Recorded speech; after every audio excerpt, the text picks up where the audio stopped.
This is NRN founder. నేను మీ ఎర్రగోకుల నాగార్జున.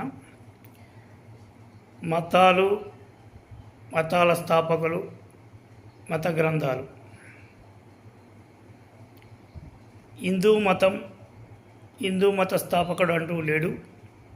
హిందూ మత గ్రంథాలను ఉపనిషత్తులు, రామాయణం, మహాభారతంగా చెప్పుకుంటారు. జైన మత స్థాపకులు మరి 24 మంది తీర్థంకరులు. అందులో వృషభనాథుడు, పార్శ్వనాథుడు చెప్పుకోదగ్గ వాళ్ళు. అదేవిధంగా బౌద్ధ మత స్థాపకుడు గౌతమ బుద్ధుడు. బౌద్ధ మత గ్రంథం పేరు త్రిపిటకములు. ఇస్లాం మత స్థాపకుడు మహమ్మద్ ప్రవక్త.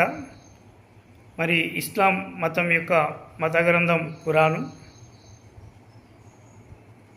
క్రిస్టియన్ మత స్థాపకుడు మరి జీసస్. క్రిస్టియన్ మతం యొక్క మత గ్రంథం బైబిలు. అదేవిధంగా సిక్కుల యొక్క మత స్థాపకులు 10 మంది గురువులు. అందులో చెప్పుకోదగ్గ వారు గురు గోవింద్, గురు రామదాస్, గురు అర్జున్ సింగ్. వారి యొక్క మత గ్రంథం ఆది గ్రంథు సాహెబ్. సో ఈ మత గ్రంథాలను కాపాడుతుంది మన భారత రాజ్యాంగం.